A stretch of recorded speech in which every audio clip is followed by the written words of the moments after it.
Okay. All right. Actually live now. Actually, With me and my crazy hair. Alright, so we're back again. Welcome back to the Ampersand. This is episode number 85. 8. We're not that far yet. 5, again, Cabe Judge, and of course, Obi, my current DM. I love him so much. Anyway, alright, so last week we talked about session 0 and how you kind of need to know what questions you want to have ready for your DM, what you want to have ready for your other teammates, stuff like that. And we're going to dive a little bit deeper and go into actual session 1, like the actual rolling initiative. Ah, look at that. There's the title. It's something that you can do before you even roll the dice, right? Right, absolutely. So, yeah, how did you, is there anything specific you wanted to start off with? I mean, yeah, let's just start off with your own character sheet. So you've gone through the books. Yourself, that's right. Yes, yourself. You've gone through the books. You've set up your character sheet. You got all your abilities picked out. You have your weapons bought, and you're ready to sit down at the table. You filled out every slot that you have on your character sheet, but there's still one more thing that you can do before you get ready, and that's plan out your attacks. You can plan out your attacks before it's your turn to roll initiative, before you even start rolling dice, before you even sit down at the table. And what that's going to look like is this. You need to know your spells, abilities. You do. You need to know all these things. You need to know how those spells and abilities and class features affect even your basic attack, because there are several classes that have modifiers to their basic attack based on their class. So what we're going to show you is a really simple way to record. You can do it on the front of your sheet if you have room, or you can flip it over and have the back side of your sheet be the side that you go to when there's combat that happens, right? So we can have a combat side of the sheet. So combat gets ready to start. You say, okay, the DM says roll initiative, and you flip that sheet over. Then you only have the things that you need on that side of the sheet. And what it's going to do is you're not going to have anything on your sheet that's going to distract you from what you need to do right there. Okay, so let's get a writing surface pulled up so that we can demonstrate. All right, yeah. That's nice. Finally. Okay. So we're going to start off with the +8 to attack. +8. Yes. So all this is you don't even need to write that part of it. We need to keep it very shorthand. All right. And we have the luxury of keeping it shorthand because our notes that we're using. But we know that our attack is +8. Okay. Now we'll give ourselves a space, or if we really want to keep things neat and tidy, we can put a colon. Either one is fine. Okay. Either the space or the colon. Another way that I've seen it done fairly commonly is put it inside of brackets. Really, it doesn't matter what you do as long as you can read it. Okay. So we have our +8. Real quick. Yes. The 8. Is that the actual modifier, or is that your base sword? The +8 is our 2-hit score. Okay. Okay. So we have our +8 2-hit score. Okay. This means that when we attack the enemy, roll a 20. We're going to roll a 20-sided die and then add 8 to see whether or not our attack hit. Okay, got it. Now the weapon that we're using is it's a sword, and it does 1d10 damage. Okay. Our sword is a 1d10 damage. Okay. So now we have our weapon attack. We have our weapon damage. Now we get a bonus, right? Because we have our +5 strength modifier, so we get +5 damage to our attack. Okay, great. So now this is our basic attack. That's pretty strong. It's a pretty good one. And if we're going to do that, we want the whole thing in brackets. Oh, really? Right. Okay, then I don't want to do that. Okay. Okay. Now we can even label this. Okay. We can give it the title Basic Attack. Welcome, Just Breathe, and Stickboy TV to stream. Thank you guys for coming and hanging out. Okay, so now we have our, and thank you, Rezo. What's up, Rezo? Good to see you again, buddy. Yeah, this is my D&D stuff. Okay, so now we have our basic attack label. So this works great, right? Let's not have the space in between because we want to keep it condensed. Oh, I see. Okay. Yeah, I know what you mean. We want to keep this condensed. We want You it don't to have a be lot of space. one line. Oops. Okay. Oh well, That's fine, it's because of the spacing. It's fine. Put it all on one line, just like you had it. It worked. Oh, it worked beautifully that way. Now we have our basic attack, right? Perfect. It's easy to read. It takes up one line, and if you write this by hand on paper, it's going to be super easy to glance at and know what you're doing. Okay. Yeah. Three basic. Okay. Now, you play a paladin in our game, yeah? I do. Yeah. And would you say that you use smite often? Every battle. Okay, every battle. Okay. Yeah. So let's make it easy on ourselves. Okay, let's make smiting easy on ourselves so that when we smite, we can have everything written out all in one place. You want to be there you go. We want to have everything all in one place. That way, when we smite, we only have to look at one block. Mm-hmm. And let's actually, because tell me a little bit about the Paladin Smite. Is it always the same amount of damage? No, not always. Okay. If you're against fiends or undead, you add another D8 to your roll. And does the number of dice always stay the same? No, so you can use level 1. Okay. So let's set up for a level 1 smite. So let's put before this smite, let's just put the number 1. Okay. Easy, right? Got it. Keep it simple. There we go. 1. 1 smite. There we go. Now, does the attack bonus change? Oh, the 2 hit? Yes. No. Okay. So that part's easy. So still plus 8. Plus 8. Okay. Now, the 1d10 that we had before came from our weapon damage, yeah? Yeah. Oh, Okay. and the only reason we're doing 8 guys is because we're like level 10. Yeah. So we're doing this relative to our current characters. You guys are pretty strong. Just letting you know. Pretty strong. So that's where we're getting our numbers from. Mm-hmm. So you have the plus 8 from my items, Mhm. magic stuff, abilities, blah blah blah. Right. And then it's a 1d8, I believe. 1d10 for your weapon damage. Oh yeah, 1d10 for the Okay. actual weapon. So now we have our weapon damage. Now, how much damage does your smite ability add to it? So it's a 2d8 at level 1. Okay, so then we're going to have it say 1d10 plus 2d8, and we can keep that together. Because remember, we don't have a lot of space. I didn't mean to do Boy, that. you got some big old sausage fingers. I pushed the wrong button, didn't I? You got So, some are we big good old- there? Yeah, you're good. Now you need to go back where you were. You got some big old sausage fingers for such a skinny guy. For such a little guy. Such a little guy. Let's try it again. Plus Okay, 2d8. 2d8. Okay, and then you still get to add your other bonuses to this, right? Okay, so plus 5.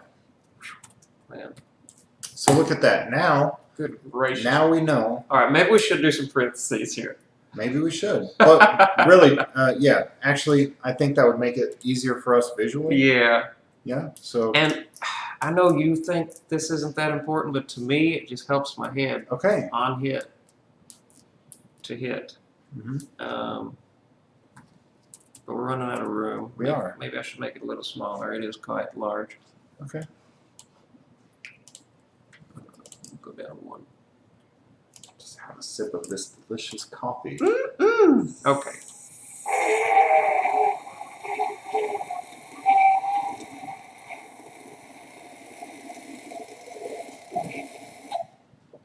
All right.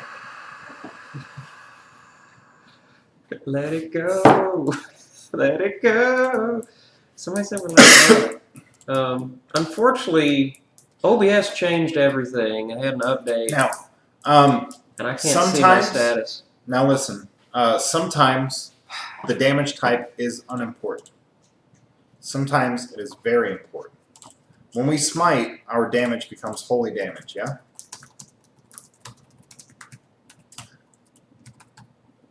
Yes. Okay. So It's let's radiant. radiant damage, okay. I don't play paladin, so I don't need to know these things. So let's put a small note at the end of the power, radiant. Oh, and there's actually more to it. What else is there? I might have to make it even smaller. I get an extra D8 if they're fiend or undead. Okay. So let's make this small enough that we can. Okay. Now let's put a small bracket after our +5. Okay. After our +5. Oh, okay. Wrong way. Okay. Let's put a All bracket. right, Rizzo. I'll catch you later, buddy. Thanks for stopping by. And all you have to do is say undead Oh, wait, I'm sorry. or undead plus however much you said you get. Plus 1d8. Close bracket. There we go. There you go. Boom. So now, It's a when quick you reference. smite an attack, you have one thing to look at. You don't have to reference back to several different blocks. Yes, right? Okay. exactly. Now what we can do, if we know that we have different levels of smite, we can basically copy this over, right? Then when we cast our level 2 smite, Just modify a couple things. change the number of d8 you get for Oh, it. wait. Yeah, me too. Oh, calm down, buddy. And that's it. Okay, boom. I wonder how we Do you could want to do? I wonder how we could simplify that even more. Well, we could shorthand the word undead. We could shorthand Well, yeah. radiant. I meant like instead of doing each line for the that's okay. Yeah. It's not that bad. What we It's- want to it's do still is have it set up where we do more work at the front and then Right. have less work to do at the table. Like scripting. Right. I would know. Anyway. Okay, so we have this wrote out. What are some other things that happen? You have other smites, right? Yeah, I don't use them a lot, sadly, but Uh-huh. yes, I do have several other smites. There's one that does, it's like a thunder smite. Okay. The only reason that I don't use it is because it makes a lot of noise. It says anything within 200 yards can Sure. hear you. Okay. So that's Now the you main probably reason I don't don't know use the rest of it off the top of your head. No, so let's. I don't. And it does less damage than normal smite. Sure. But Oh, it knocks them prone. as we can just kind of talk this one out though if you'd like. Sure. So what we can do is have, if you think that your Thunder Smite is something that you might use more than once, what we can do is we can set up another block just like this, and we can have it just right down the list. And then what you can do is you can say, whatever T smite. there you go, T Smite, and then you write the damage down and put after that. Maybe instead of putting the undead modifier in the brackets, maybe now we just write that it knocks them prone. Right. And then you're done. Now you prone. have your attack, it's there, and it's ready for you to go. Okay.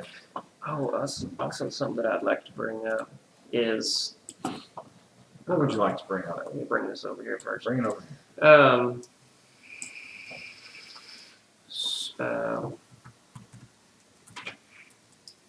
I was gonna just show him like a spell card. Well, I don't know if that's even worth the time. Anyway, but We can do that next. yeah. Okay. Okay. You want to do that? We can talk about that next. 'Cause next show. Basically, what I wanted We to can say really was, dig in more to that kind of stuff. what I was trying to say was, this is shorthand. This is for like, you have one page in front of you that has all your Everything you need, right? everything that you need in shorthand. And please do consider doing that, right? Right. Have another piece of paper that is your attacks piece of paper. What this will do is it'll prevent you from having to add up all your modifiers that you get, because I know by the time you get to be 11, 12, 13, 15 level, you're getting modifiers sometimes from 5 different places to a single attack, right? I know. Yeah, it's a lot to keep track of because you're going to have your magic weapon. Especially for a monk. Yes. So you're going to have so much going on. You're going to have a magic weapon. You're going to have feats that increase your attack or might do something special when you attack. You might have conditional feats that sometimes do stuff when you attack. Yep. You're going to have class features. You're going to have sometimes racial features that add bonuses to attacks. We can have all this written out. That way, when you do your attacks, you have all of these extra bonuses already written out and ready for you to go. Make your character sheet work for you. Yes. Okay.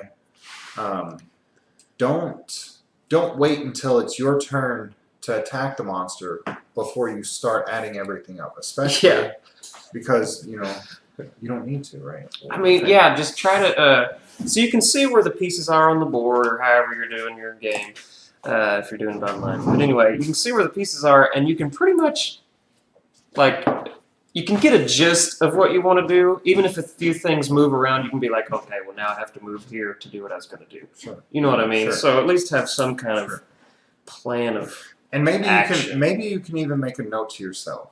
Okay, so if you're a character that has both ranged and melee abilities, you can make a note to yourself. Maybe have one half of your page, maybe the top half of your page, be all the things that you can do if the enemy is in melee.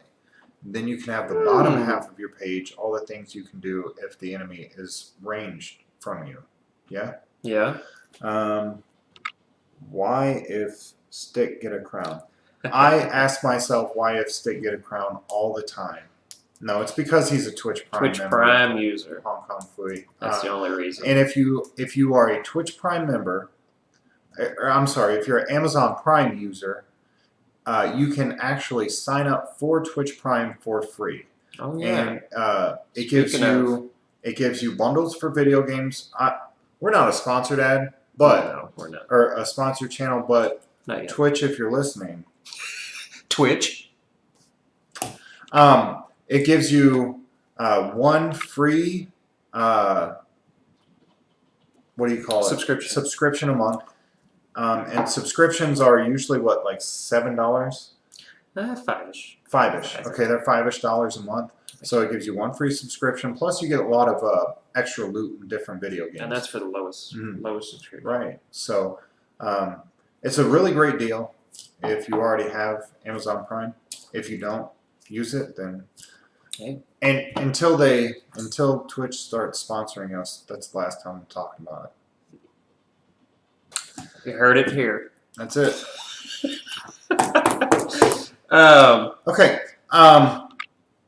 So we just got done saying that you can have one part of your sheet for melee, one part of your sheet for ranged. Yeah. Oh, and we were talking about this earlier. Color coding them. Okay. It's a great idea. So we're done with this now. Caleb decided we're done with that. Don't be hating on me. We are now going to move on to spells. So this part is largely going to pertain just to the spellcasters. Okay. Spellcasters, if you've ever played a spellcaster in any edition of Dungeons & Dragons, and I imagine this is likely true for other systems as well, by the time you're at a point that you can start getting spells, you get a lot of spells. Yeah, you have a lot of options. So even your paladin, who is a hybrid spellcaster, you have a few. Yeah. Right? Quite a few. Yeah. So some that you just are given, and then others that you choose. So on the character sheets, we have a system we can use to organize your spells, to make them easier for you to use. Yeah. Okay. Consider color coding them. I think. Or if you don't want to mark up your sheet with markers, how about a small symbol? Yeah. A star.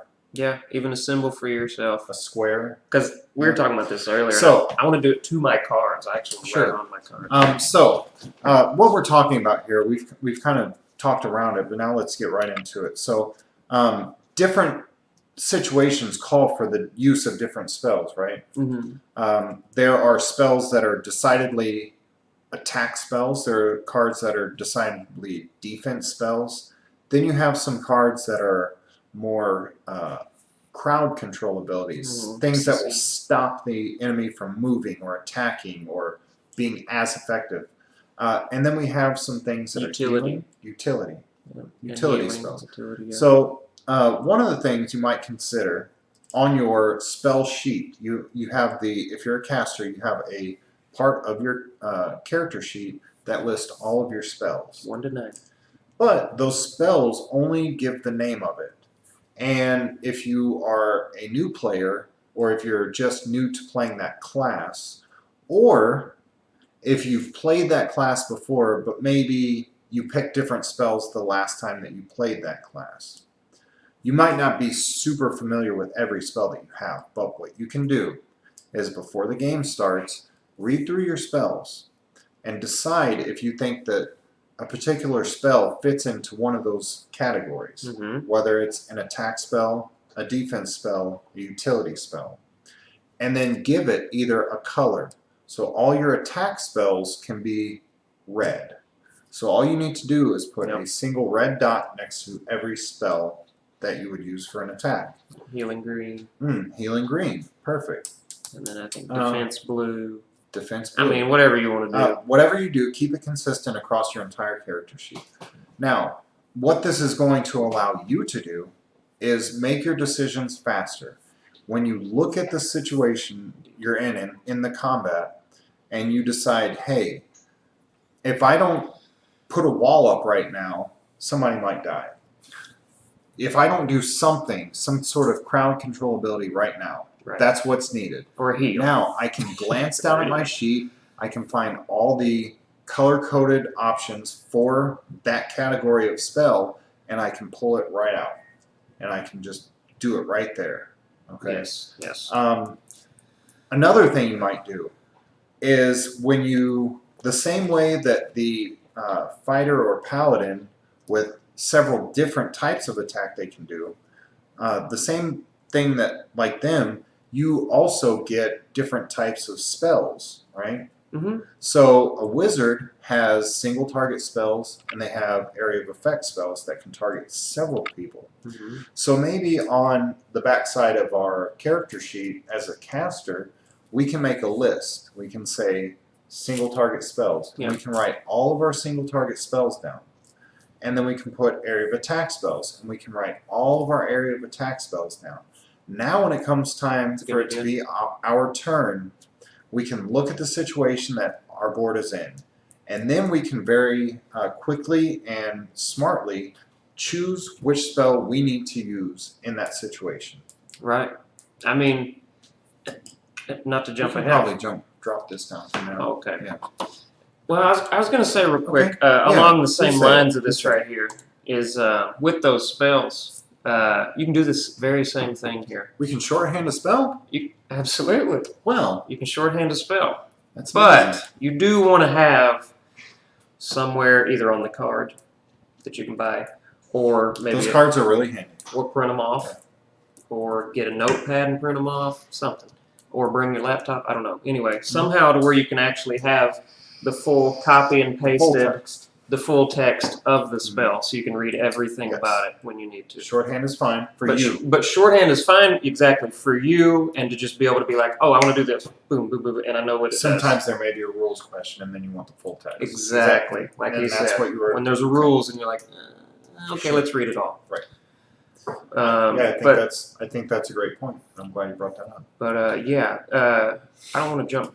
Maybe you might have a few more points you want to put out, but I was just going to say the same thing goes for your entire team. Okay, and that is actually the next thing I do want to talk about. So we can drop this down. All right. We'll drop this down for now. Now, when you come to the table, you're only, as a player, you're only actually expected to play your own character.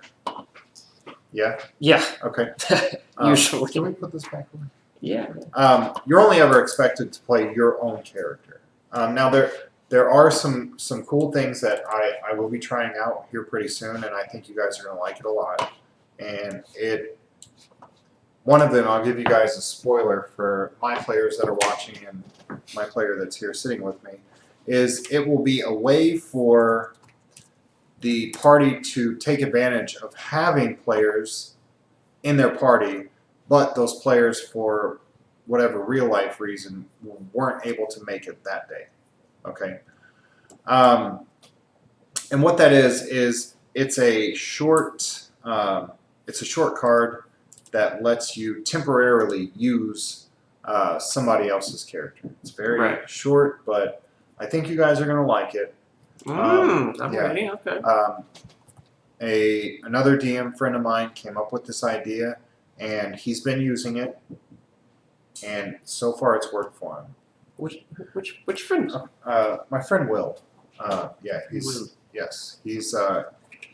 DM much longer than me. And Much longer? He has. So you've been doing it for like, what, 16?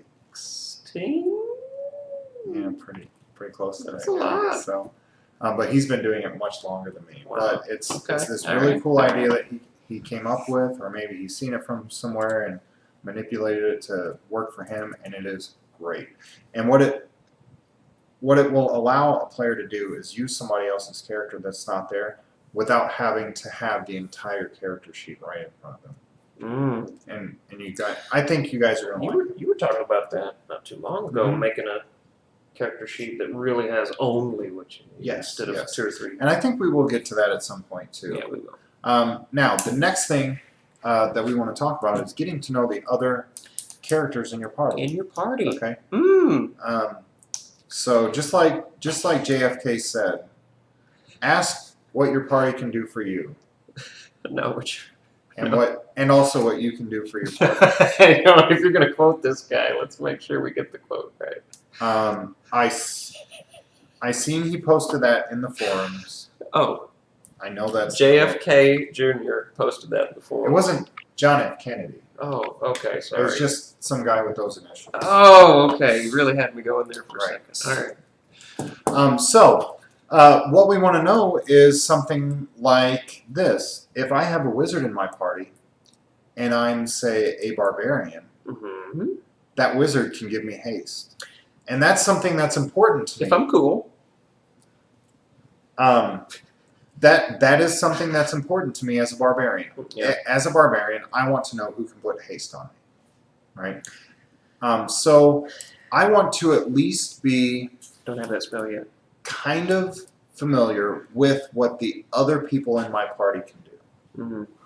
Another example might be if you have I'm going to bring up the wizard again, but if you have a wizard in your party that can sleep, okay, you want to know that he can sleep.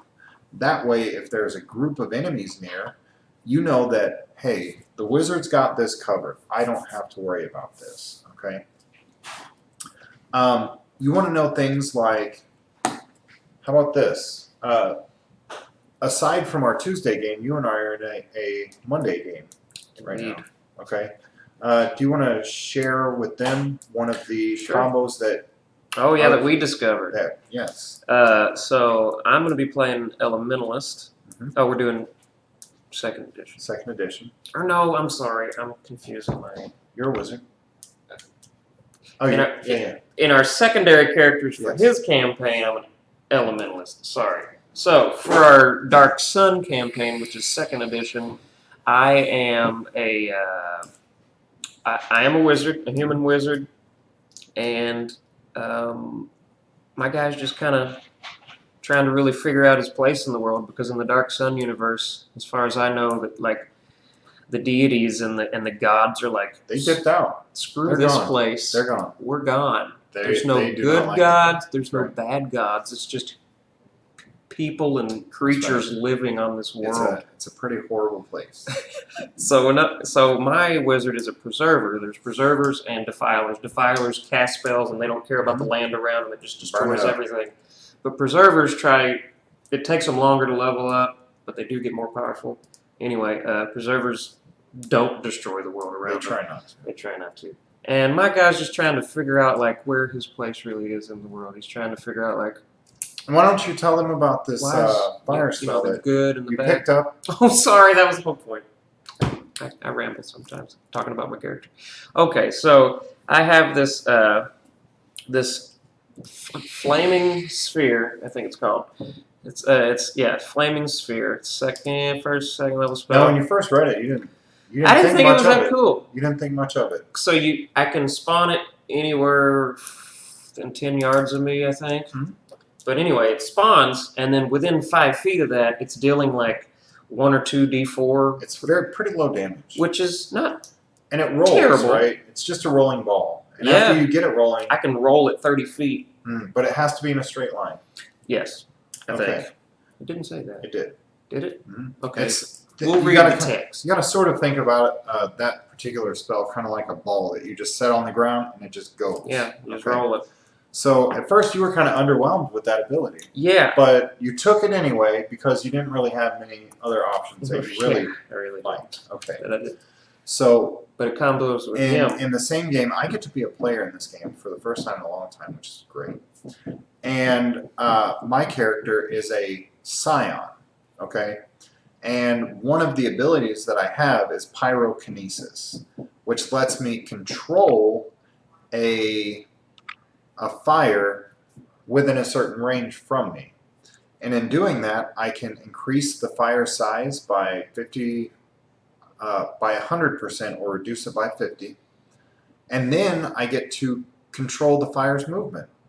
Yeah, it's crazy. So he doubles the damage from the fire. I double the damage from and the he gets fire, to move it around. and then I get to move it around. More than I'm moving mine. So this is on the topic that we're talking about. By the two of us talking about what our characters can do and knowing what the other person can do, we can work together to make something that was pretty average for him, and that I may never use pyrokinesis. Right, because if there's no fire around, he can't even use it. Nothing. Right. But with me around and I cast it, So he can manipulate that fire. We discussed It's pretty cool. to each other. Yes, I am a firebender.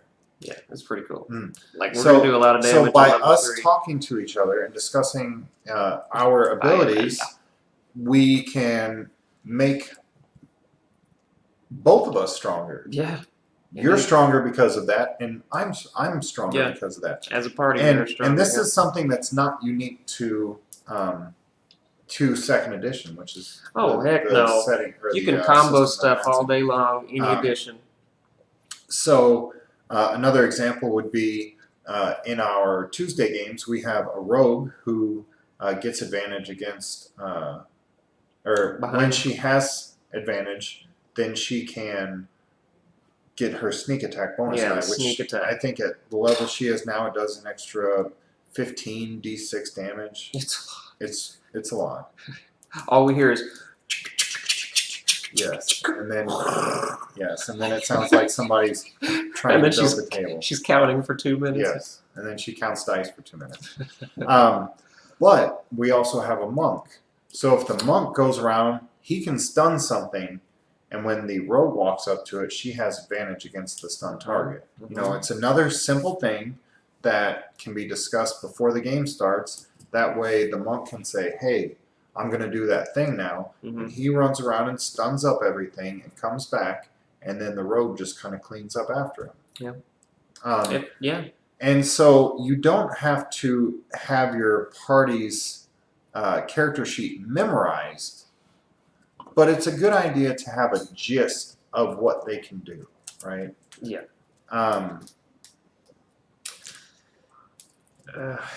And you also want to make sure that your party knows what you can do for them, for that matter. Oh, yeah. I was thinking about this while you're talking. My auras. Your auras. As a paladin, I have a couple of auras right now. One is where it actually increases other people's ability to hit. So they, like, if they're rolling their 20 and they're like, oh man, I'm only off by like 2, you know, I have this one aura that actually adds another D4 to your to hit. So that's really cool, and that's within, if you're just within range. So I mean, now let's think about a way that we can make this more efficient. Make your aura more efficient for the party. Okay. Now, oftentimes you have to remind your party members that they get that, and it very often happens when they're getting ready to roll their dice, right? So let's see if we can think of a way that we can have our party members know that that's going to happen before they even get ready to roll their dice. Let's come up with some ideas for that. Let's brainstorm. I have a quick one already. Let's do it. Let's hear what you got. So I don't know when this started, but there's a thing called hold action. Okay. When did that start? Do you know? That's an old thing. That's been since first edition. That's okay, well, I don't know if it's that old, but it is. So let's just say that for whatever reason, which is actually common, I roll a 1 for initiative, so I get to go last. What? That never happens. So I roll a 1, and let's say for whatever reason, 2 or 3 of the fighters just want to hold their action, waiting on me to cast my aura. Okay, that's just a thought. Smart. Just Smart a to thought. do. Smart So to let's say 3 people actually hold their action. They get into position, but they hold the action too.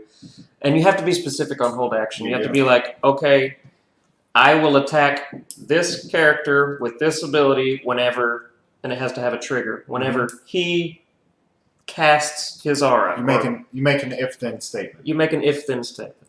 So, but yeah, I mean that's the one that comes to mind really fast. So so they would hold their action. So this is one. I cast it, and then their attacks immediately go. I think that's a brilliant plan to plan the attack. Right. How about a way? Let's come up with a couple ideas that we can do to have the other players remember to use that. Maybe. How about this? How about this? What if before the game you printed up some cardboard coins? Okay. And it says Paladin Aura, and then it has the amount that they increase their attack by. And when they're in range of you, you hand them that chip. So it'll be up to me. So it would be up to you to keep an eye on your party members. And then if they move out of range, you get your chip back. Okay. Okay, this is one idea. Another idea might be to set up a tent in front of your, like the tents we put on the back of the DM screen. Oh. Maybe. I wonder what you meant by tent. Sure. Maybe you set up a tent right in front of your position at the table. He's saying tent, and it's just a folded piece of paper. Sure. Okay. You just have an index card that you fold in half. In fact, you have an index card right there. Let's grab one. Sure. Show exactly what we mean. Let's see it. Tent builder. Tent builder. Tent builder. These things are great for playing D&D. So we're going to make a tent right here, just like this. And we're going to say, within range, what's the range of it? 30. 30 or feet. 15 right now. 15 feet. You get plus. For those auras, it's 30 for my. Well, it's 15 now because I already wrote it down. Because he already wrote it down. It's It's 15 in right there. now. And what's the bonus that they get?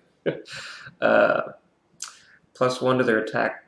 Plus 1d4 Plus to hit. 1d4 to hit. There you go. Now, all we've done, it's very simple. You guys seen it right here. I wrote it up that fast, and now you can set this right in front of your spot at the table, and everybody that looks at that card can easily remember that, hey. Yeah, I see what you mean. You can just be like, okay, now this is active. Now it's on, and you set it Boom. down. That's cool. Okay, I like that. Another thing you might do, everybody drinks Mountain Dew when they come to the table, right? Except for me. Yeah, you drink Mountain Dew. I used to. So Mountain Dew has these rings around the lid. Okay. Now what we can do is we can take that ring off the soda bottle. You can flip it inside out, and when you cast your aura, you drop it right on your character. That's pretty cool. It's a visual reminder to everybody else at the table. And I could even have different colored ones. You can even have different color ones for all your different things. I like You it. can color code it with your tent. I like it. So people see that there's something going on with the paladin. He has a visual marker right next to him. That's a good idea. Now I have this thing activated. You guys can look over here at this. It's the same color as my ring. So we can remind each Something's other. happening right now. Because, yeah, I may miss something and be like, oh, I didn't. You may not see them move up into your ring. Right, I may not see them move into my range, and they're like, oh, hey, Cage, I'm in your range, right? I'm like, oh, yeah. Oh, you are. Yeah. So, yeah, that's a good idea. I like that. So, these are the kind of things that, I know that there's a lot of things to keep track of just with yourself, but you can make it easier on yourself and your teammates if you, when you're not at the table, if you kind of think of these real simple things like this. If you can think of, Definitely. hey, what can I do to help out my team? What can I help my team do to remember these things, right? Yeah, we need to, we do a pretty good job at that. Pretty good. Sure. And realistically, we're only talking about the difference of a few seconds when it's your turn. But when you're It all playing, adds up. it does. It adds up. So if It you all adds shave up. off a few seconds off everybody's turn, everybody's round, or each round, you save a lot of time overall. And that means you can kill more bad guys and get more experience. Yeah. Now, don't get us wrong. But that is one thing. We love having Our party fun. doesn't like experience, though. It's the weirdest damn thing I've ever seen in my life. But yeah, don't get us wrong. We have a good time. That's what this is all about. You're actually getting together with your friends to have a good time. Absolutely. So talk, chat, do whatever you want to do. But when you're in the middle of the game, it's nice to have it flow a little bit. Sure, yeah. And that's really all we're trying to say. Just make it easier on everybody, you know? I think we covered all the topics that we really wanted to dig into. Yeah, I think we did as well. So since we're here, I feel like we got a little bit of time left. Okay. Maybe we can field some questions from chat, or if you had some questions that you wanted to ask. Yeah, any questions from chat? Final thoughts, or maybe something that's even any metagaming that you want to maybe not related to this here. Well, I just want to talk about our Dark Sun campaign. Yeah, let's talk about our Dark Sun campaign. I mean, if somebody asks a question, we'll go ahead and answer that. But so, for those that are not familiar, why don't you explain what Dark Sun really is? Oh, you're better than that.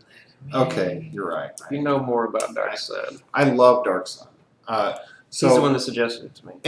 Well, I told you about it. You told me about it, and I fell in love with it. And you fell in love I fell in love with it. For people watching that are familiar with the Mad Max series, or Fallout, or The Postman, or A Boy and His Dog. Now I'm getting a little bit more kind of out there. A Boy and His Dog.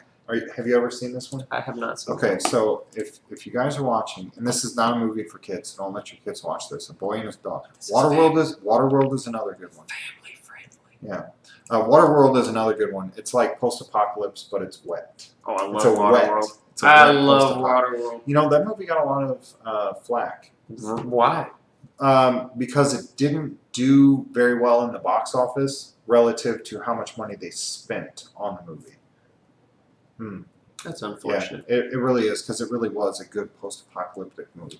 Yeah, it had its goofy stuff, but what post-apocalyptic world doesn't? So, Dark Sun. In a nutshell, Dark Sun is the fantasy world with all the magic and the spells and the this and the that and the swords and the monsters and everything else.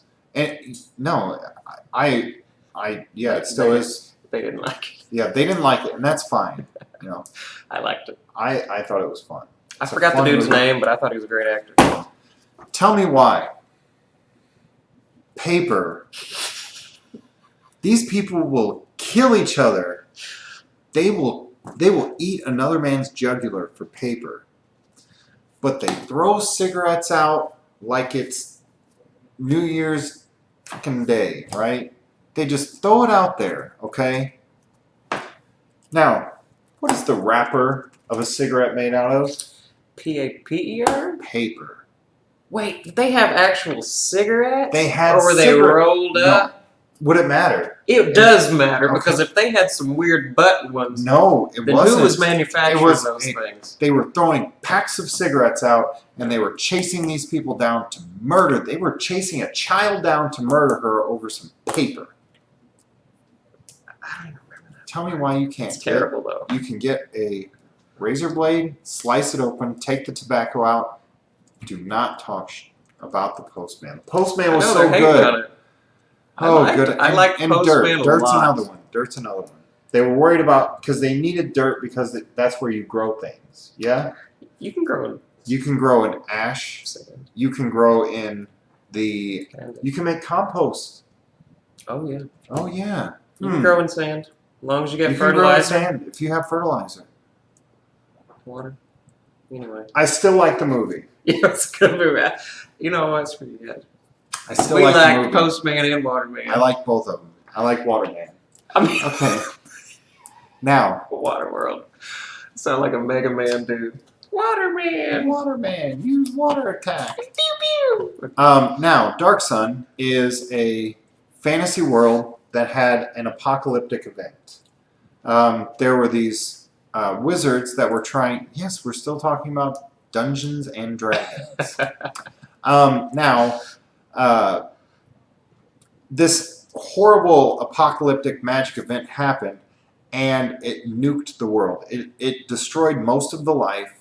It turned most of the world into this really desolate desert planet and pretty much uninhabitable. It changed all the humanoids' forms. It mutated them. Mutations. Everybody is born with mutations.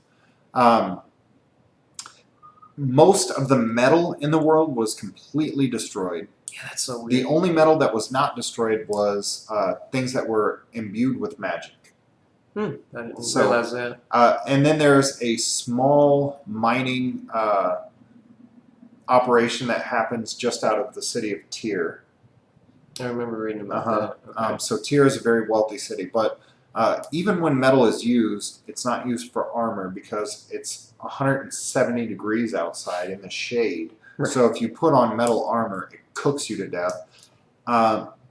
Most people don't have metal weapons unless you're some nobility, and then when you do have a metal weapon, it's for decoration. Yeah. Decoration. Who are you decorating Now, for? You're trying to survive. Because of this event, it's common knowledge that the wizards are the ones that wreck the world. So normal wizards, whether they're good or bad, are viewed as evil AF, right? Right. So if you go into a town and they see you casting a spell, they're pulling up their pitchforks and torches Immediately. and they're running you out of town. Because they're They like, want to hang you. he's a spellcaster. And he's going to kill get us him. all. Right. Let's see. But there's ways to prevent them from knowing you're casting a spell. It's tough, though. I'll tell you that much. It is, especially at low levels. Oh my! Thank you, Big Dano, for following. Dano, I hope you're enjoying the stream so far. Unfortunately, if you've been here for the whole time, we're getting pretty close to the end. But we'll be here next Thursday talking about the Dungeons and the Dragons. And that is where our show's namesake comes from. We are the Ampersand. We are the and in between the Dungeons and the Dragons. He followed Cousin Waterworld. Well, who wouldn't follow? Yeah, yeah. I mean, who doesn't love Waterworld? We love you too. Now, in this world of Dark Sun, because of the terrible event that happened and all these different world-changing events, psychic powers become huge.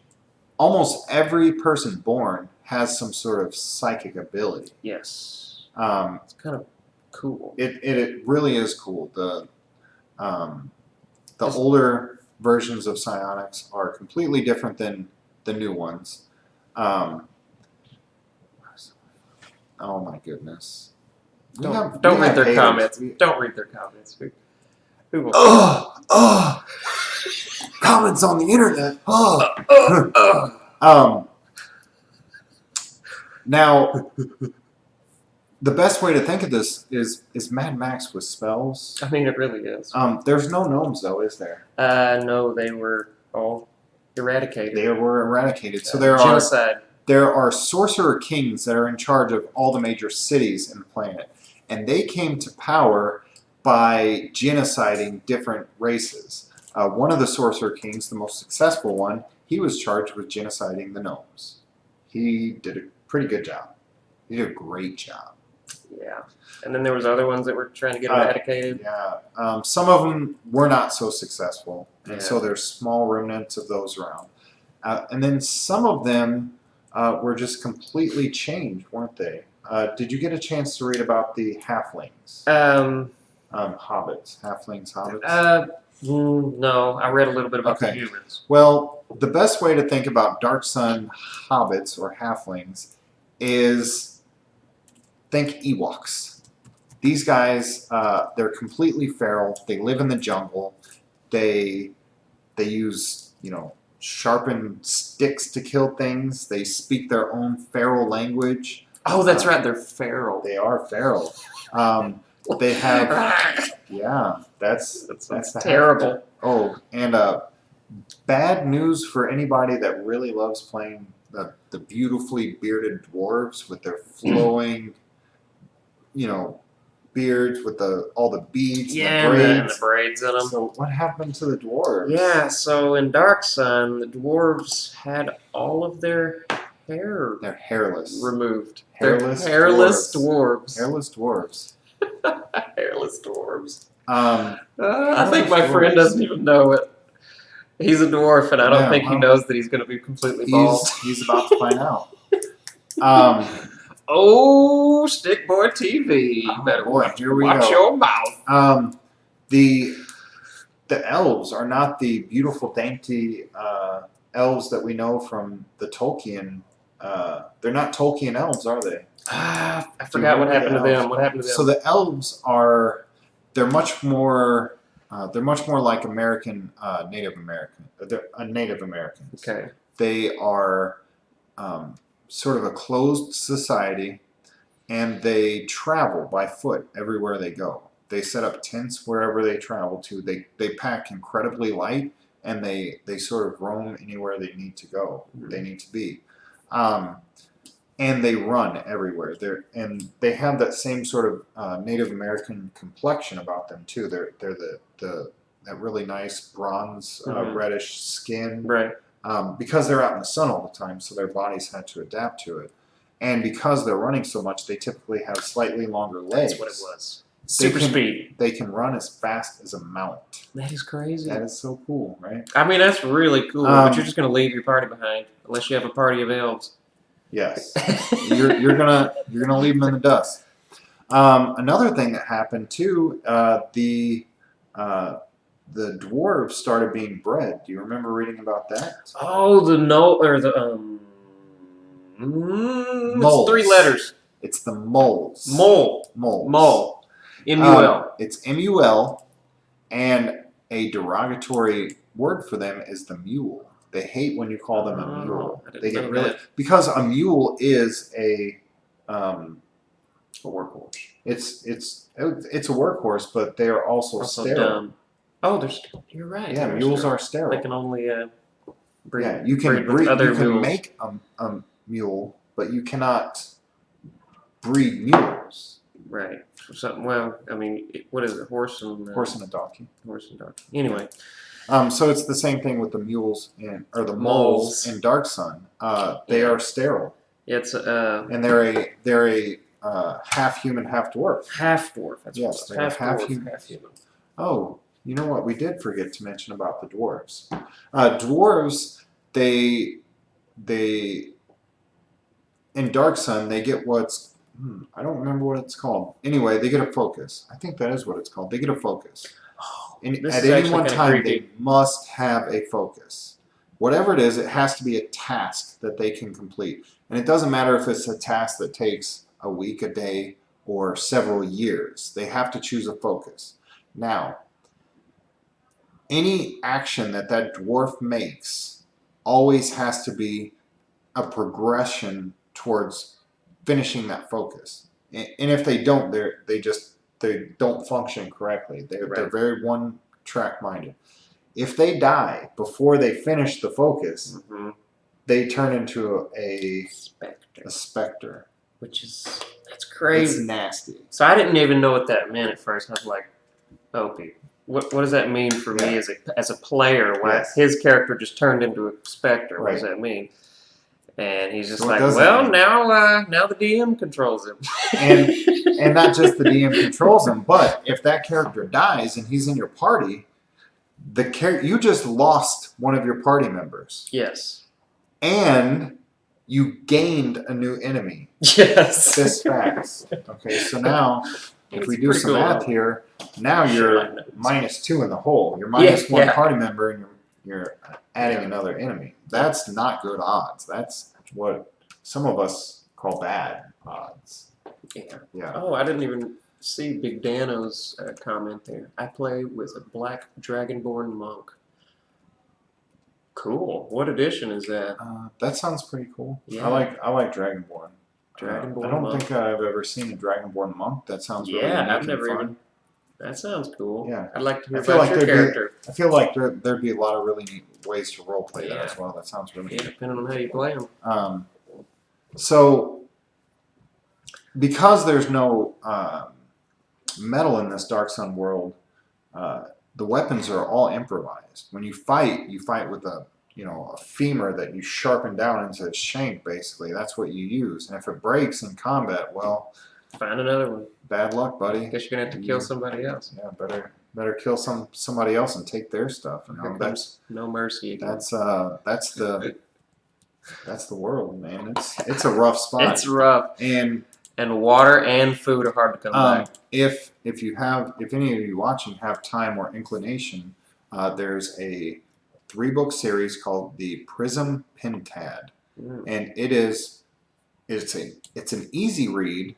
I mean, if you pick up the books, you could probably knock it out in a weekend. They're This is easy new books, to me too. So. Yeah, they're easy books to read. Prison what? Prism Pentad. Prism, Pentad. There you go. You could probably knock the books out in a weekend, but it's very good at describing what the feel of Dark Sun is. It's very bleak and horrible, and so it's not a fun place to live. Wait, so Prison Pentad is the name of the 3-part series? Yeah. Okay. Kind of like how the dwarf or the now is that Wizards? Yeah, that's a Wizards product. All right. Yeah.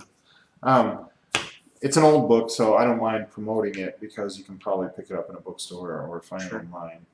Wizards does not sponsor us, so I don't mind. Maybe I should have a chat with them. Yeah, do that. I will. Do it. I will. All right. I'll send them an email. So we are very close to the end here. So yeah, we were just talking about the lore a little bit. If anybody has any quick questions that maybe we can answer. Sure. Otherwise, I think we're pretty close to wrapping it up. Yeah, we've got No Mercy coming out a couple more times here. We are also open to sort of game ideas that maybe some people watching might like to see us expand on. We're already coming up with ideas for our, after we finish this series of videos and talks, we are already planning the next series that we're going to be doing. Yes. I think it's pretty exciting. Yeah, I'm ready for it. Yeah. Do we want to tell them anything about it? Maybe just yeah, no, go ahead. I mean, we were just kind of chatting about it earlier. We're kind of wanting to get more of the DM's perspective, but not only that, but bring in guests, more guests, and he was saying more like DM guests, and I think that would be great. Mm-hmm. Because DMs and players, just to get everybody's perspectives. I mean, right. I'm a newer player, as you know, if you've watched any of these episodes, and I'm learning. Sure. Still learning. And something else about that is typically when you get in a group, you have one group that you play in. Almost always, when you have a D&D group, you play with your group. However, not every group is the same. In fact, some groups are very different. So in this interview series, we want to get regular people, not like YouTube people that play the game. We want to get other regular DMs to come in here and talk with us and kind of give us an insight of what their table looks like. Maybe some of the tips and tricks that they do at their table. And then implement them elsewhere at ours. And bring in more ideas. I mean, that's why that's the whole point of it. Yeah. I mean, we're going to learn almost as much as you guys do from other people. But I think that's pretty much going to wrap it up for us. Thanks for hanging out. We really appreciate everybody's comments. This has been a good night. I'm really appreciating everybody just hanging out and chatting. That is really awesome. And I will be checking the our viewership here because I did promise some of my players a magic item. Oh, that's right. Stop by. So some of our people did. All right. We got the rogue. Yep. Got the rogue. We got the monk. The monk. You got the cleric came in here. Who was that one? Yeah, the cleric. And I think that was it. But they can correct us later. Yeah. Or they can try to lie. They can try to lie. I think that's what's going to end up happening. Anyway, that's going to do it for us. Thanks again for hanging out. And until next time, episode 6. Take care, guys. We'll see you.